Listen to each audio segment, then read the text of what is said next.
तो दोस्तों सोचिए, अगर मैं आपको कहूं कि आपके विंडोज पीसी में जंक फाइल्स क्लीन करने से लेकर सॉफ्टवेयर अपडेट और आउटडेटेड ड्राइवर को अपडेट करने तक ये सारे काम आप एक ही फ्री टूल से करा सकते हैं। और सिर्फ इतना ही नहीं, इसमें कुछ ऐसे ऑप्शंस भी है जो आपके पीसी परफॉर्मेंस, प्राइवेसी और स्टोरेज मैनेज करने में भी काफी यूजफुल हो सकता है।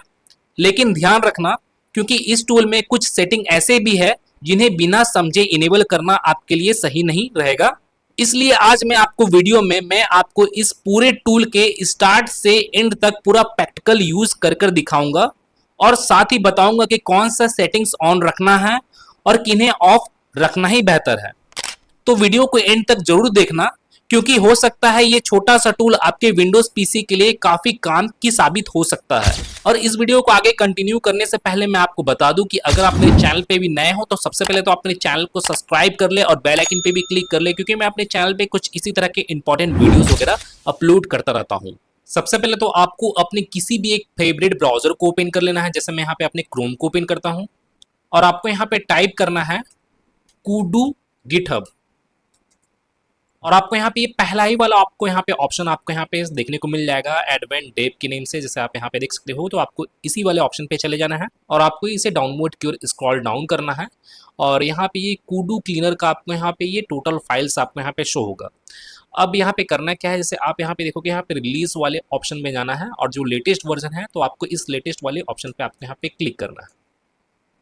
अब आप इसे डाउनवर्ड की ओर स्क्रॉल डाउन करोगे और एक मेन पार्ट जिसे मैं आपको बता देता हूँ, आपके लिए ही ज़्यादा बेटर है, ज़्यादा अच्छा है इंश्योर करने के लिए। जैसे आप यहाँ पे देखोगे यहाँ पे वायरस टोटल स्कैन का भी आपको यहाँ पे रिजल्ट देखने को मिल जाता है, जैसे कुडू के रिलेटेड जो आपका यहाँ पे ये जो एप्लीकेशन जो आपके सॉफ्टवेयर है। जैसे मैं यहाँ पे ये पहले वाले ऑप्शन पे ही जैसे यहाँ पे क्लिक करता हूँ, जैसे यहाँ पे हाँ कुडू सेटअप 1.49.0 EXE ये वाले ऑप्शन पे, ये विंडोज़ के लिए है। तो आपको यहाँ पे मेक श्योर करना है कि ये जो फाइल है, इसके रिलेटेड जितने फाइल्स है, ये जो एप्लीकेशन है वो वायरस फ्री है कि नहीं। तो आप यहाँ पे वायरस टोटल पे आप क्लिक कर कर आप यहाँ पे इसे स्कैन करके आप यहाँ पे चेक कर सकते हो कि यहाँ पे ये नीट एंड क्लीन है कि नहीं।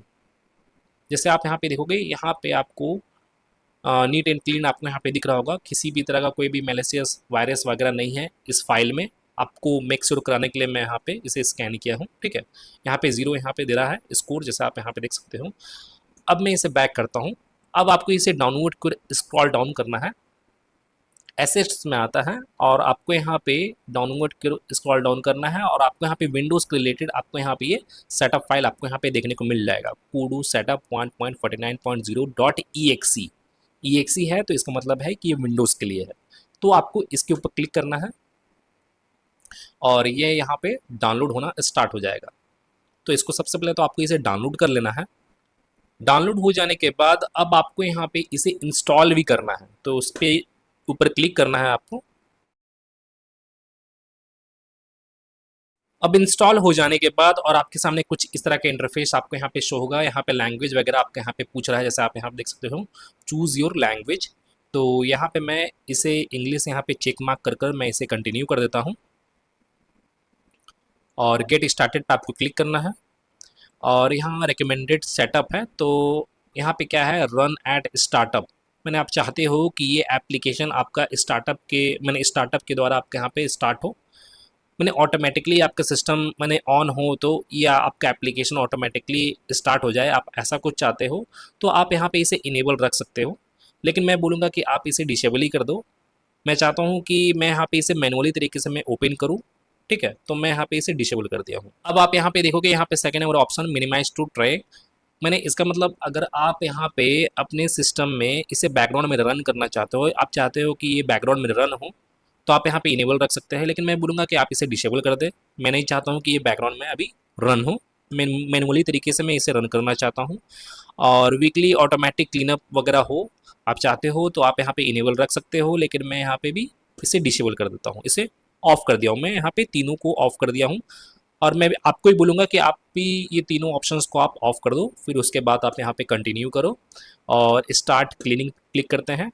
तो यहाँ पे मेरा कूडू का यहाँ पे डैशबोर्ड यहाँ पे शो हो रहा है, क्या प्रोसेसर है, प्रोसेसर का यहाँ पे डैशबोर्ड शो होगा, मेमोरी, डिस्क और स्कैनिंग वगैरह सभी आपके यहाँ पे, स्कोर वगैरह आपको यहाँ पे शो हो जाएगा।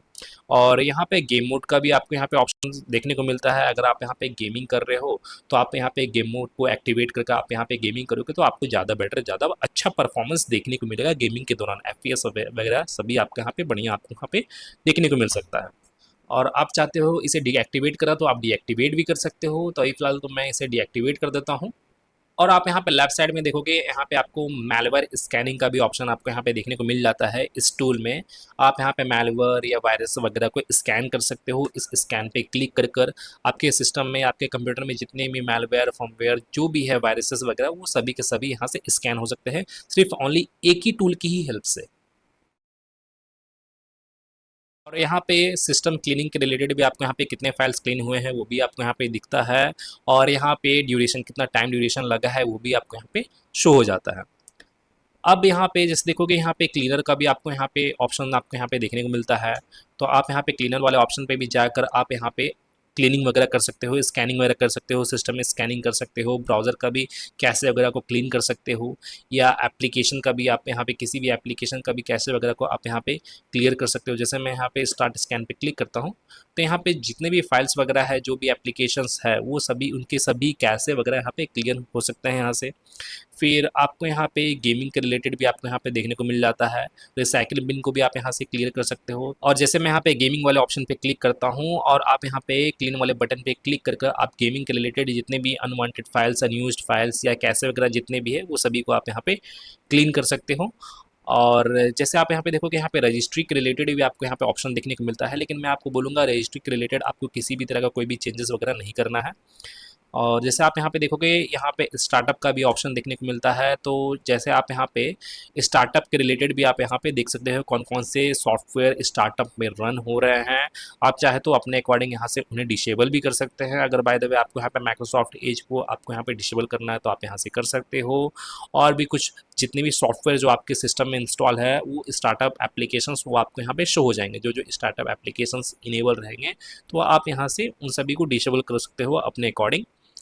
और यहाँ पे आप देखोगे, यहाँ पे नेटवर्क रिलेटेड भी ऑप्शन देखने को मिलता है। तो नेटवर्क वाले ऑप्शन पे जाओगे तो आप यहाँ से डीएनएस कैशे को भी आप यहाँ पे क्लियर कर सकते हो। स्कैन कर कर उन्हें स्कैन होगा, स्कैन होने वाला यहाँ पे क्लियर होगा डीएनएस कैशे वगैरह। और वाईफाई परफॉर्मेंस वगैरह को भी आप यहाँ पे अपने अकॉर्डिंग आप यहाँ पे देख सकते हो, किन्हें क्लियर करना है, किन्हें नहीं करना है, वो अपने अकॉर्डिंग आप यहाँ पे देख सकते हो। आप यहाँ पे एक्सप्लोर करोगे ना, आप यहाँ पे इस टूल को, आपको ऑटोमेटिकली ये चीज़ें आपको समझ में आने लग जाएगी। और आप यहाँ पे देखोगे, यहाँ पे सॉफ्टवेयर के रिलेटेड भी आपको यहाँ पे ऑप्शन देखने को मिलता है। जो मेन आपका जो फीचर है इसी के रिलेटेड है। आप यहाँ से सॉफ्टवेयर को भी अपडेट कर सकते हो। जैसे मैं यहाँ पे सॉफ्टवेयर अपडेट पे क्लिक करता हूँ तो यहाँ पे आपको शो हो जाएंगे कौन कौन से आउटडेटेड एप्लीकेशन हैं, किससे आपको अपडेट करना होगा, मैंने किनका अपडेट मैंने यहाँ पे नहीं है, तो आप यहाँ से अपडेट कर सकते हो। जैसे आप यहाँ पे देखोगे, जैसे मैं यहाँ पे स्क्रीन रिकॉर्डिंग के लिए मैं यहाँ पे OBS स्टूडियो यूज़ करता हूँ, ठीक है। तो यहाँ पे देखोगे, यहाँ पे जो अभी जो वर्जन यूज़ हो रहा है, जो मैं अभी यूज़ कर रहा हूँ, वो 32.1.2 यहाँ पे यूज़ कर रहा हूँ। और यहाँ पे उसका लेटेस्ट वर्जन भी आया है 32.2.1, ठीक है। तो आप चाहे तो आप यहाँ से इसे अपडेट कर सकते हैं, डायरेक्टली आप यहाँ से अपडेट कर सकते हैं। मैंने ये टूल का क्या खासियत है ना यहाँ पे, कि आपको सभी सॉफ्टवेयर के रिलेटेड किनका आपको अपडेट आया है, किन के रिलेटेड अपडेट नहीं है, वो सारे चीज़ें आपको डिटेल यहाँ पे एक ही जगह आपको यहाँ पे शो हो जाता है। आप अपने अकॉर्डिंग यहाँ पे उसे अपडेट कर सकते हो, क्या वर्जन आया है, क्या वर्जन नहीं आया है, सभी आपको यहाँ पे शो हो जाता है। ये बहुत अच्छी बात है, ये मैंने ये एप्लीकेशन का, ये सॉफ्टवेयर का, ये टूल का। और आप चाहे तो आप डायरेक्टली सभी टूल को, जो जो टूल्स है, जैसे 3 टूल्स यहाँ पे मेरे आउटडेटेड है, तो मैं यहाँ पे डायरेक्टली इन सभी को भी अपडेट कर सकता हूँ यहाँ से। और आप यहाँ पे अगेन सॉफ्टवेयर वाले ऑप्शन पे जाओगे तो आपको यहाँ पे सबसे मेन पॉइंट क्या है कि यहाँ पे ड्राइवर अपडेट का भी आपको यहाँ पे ऑप्शन देखने को मिल जाता है। मैंने एक साथ सभी चीज़ का आपको यहाँ पे ऑप्शन देखने को मिल जाएगा। तो जैसे मैं अभी फिलहाल यहाँ पे स्कैन ड्राइवर्स पे क्लिक करता हूँ तो यहाँ पे स्कैनिंग हो रहा है, और मैंने कौन कौन से ड्राइवर आउटडेटेड है, मैंने किन किनका अपडेट करना है, तो वो सारे के सारे आपको यहाँ पे स्कैन करने के बाद यहाँ पे शो हो जाते हैं। तो जैसे आप यहाँ पे देखोगे, यहाँ पे ये 2 ड्राइवर आपको यहाँ पे शो हो रहे होंगे जिनका अब मैंने अपडेट आया हुआ है। तो आप चाहे तो आप यहाँ से इसे अपडेट कर सकते हो। अपडेट वाले ऑप्शन पे क्लिक करके आप यहाँ से अपडेट कर सकते हो, ठीक है। और आप यहाँ पे देखोगे, मैं यहाँ पे अगेन सॉफ्टवेयर वाले ऑप्शन पे जाता हूँ, तो यहाँ पे अनइंस्टॉलर भी आपको यहाँ पे देखने को मिल जाता है। तो यहाँ से किसी भी एप्लीकेशन या किसी भी सॉफ्टवेयर को आप अनइंस्टॉल भी कर सकते हो। और नॉर्मल अनइंस्टॉलर नहीं है जो आपके विंडोज़ में नॉर्मल अनइंस्टॉलर होता है, आप मैंने कंट्रोल पैनल में जाकर अनइंस्टॉल करते हो प्रोग्राम एंड फीचर्स में जाकर, उस टाइप का ये अनइंस्टॉलर नहीं है।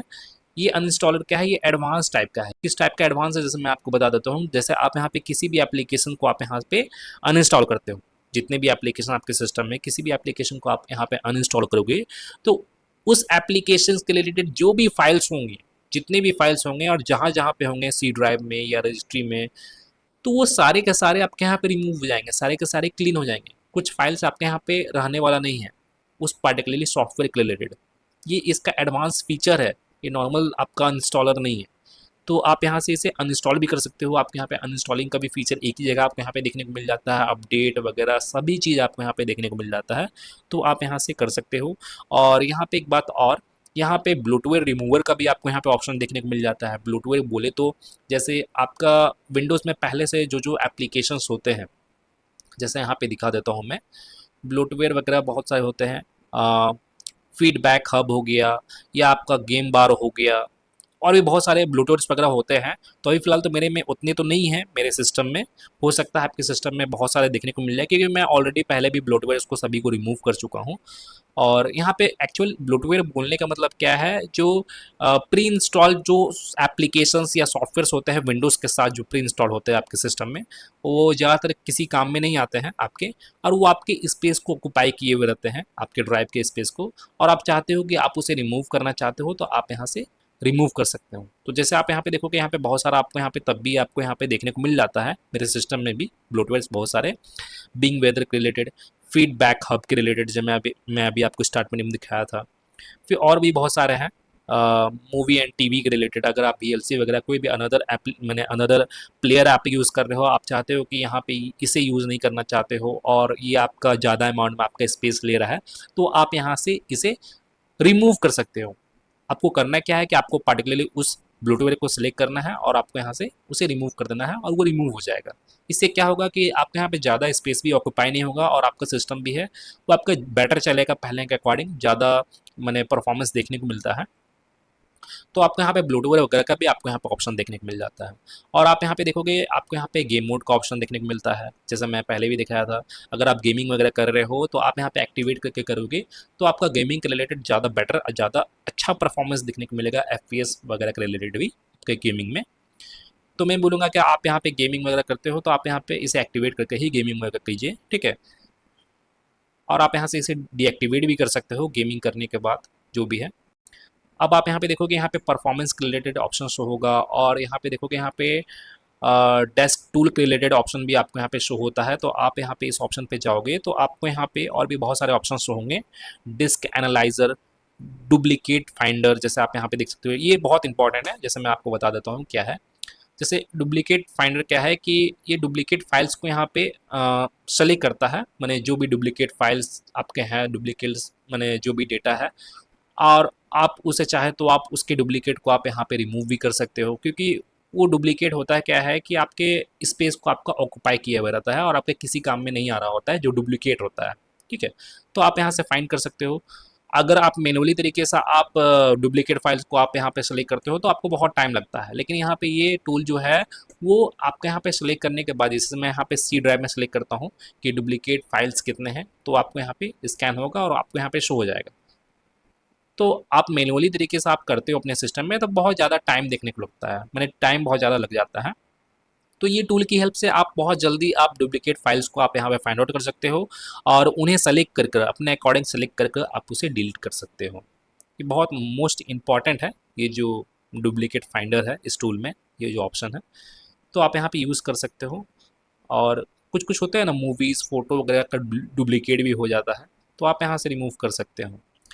अब मैं यहाँ पे डिक्स टूल वाले ही ऑप्शन में जाता हूँ अगेन, तो यहाँ पे आपको लार्ज फाइल फाइंडर का भी ऑप्शन देखने को मिलता है, ये भी बहुत मोस्ट इंपॉर्टेंट है। तो अभी फ़िलहाल तो मैं इसका स्कैनिंग मैं अभी फ़िलहाल कैंसिल कर देता हूँ, इसमें ज़रा टाइम लग सकता है, तो मैं कैंसिल कर दिया हूँ।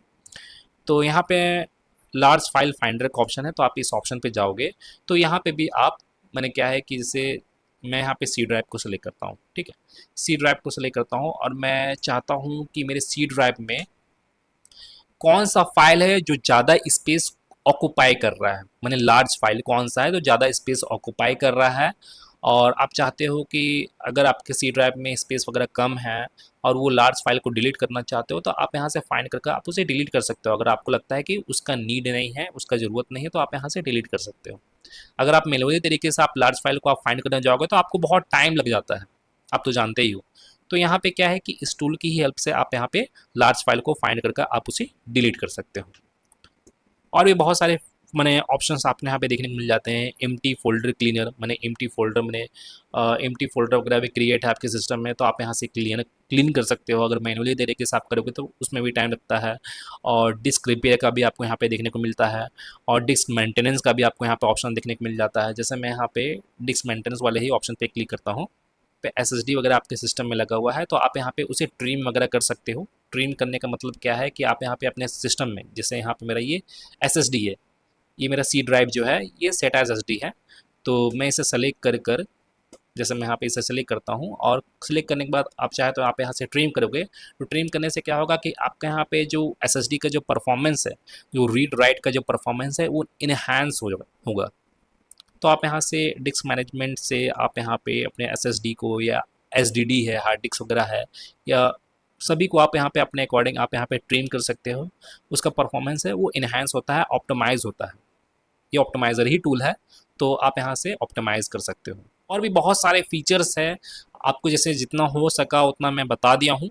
आप यहाँ पे एक्सप्लोर करोगे तो आपको यहाँ पे बहुत सारे आपके रिलेटेड आपको इंपॉर्टेंट बहुत सारे फीचर देखने को मिल जाएंगे, और वो भी एक सिंगल टूल में ही देखने को मिल जाएंगे। आप यहाँ पे देख ही रहे होंगे, यहाँ पे एक सिंगल टूल में ही इतना सारा फीचर है। तो आप यहाँ पे इसे डाउनलोड कीजिए, इंस्टॉल कीजिए और इसे यूज़ कीजिए, और मुझे कमेंट में ये बताइए कि आपको ये टूल कैसा लगा और कौन सा फीचर आपका लिए ज़्यादा मोस्ट इम्पॉर्टेंट था, मैंने इस टूल में जो आपके रेगुलर बेसिस में आपको यहाँ पे काम आ रहा है। तो गाइज मैं फिर मिलता हूँ नेक्स्ट वीडियो में। Till then and bye. और एक बात और, सब्सक्राइब बटन पे 2-3 फैट लगा दीजिएगा जिससे सब्सक्राइब हो जाए और घंटी वंटी गिर जाए।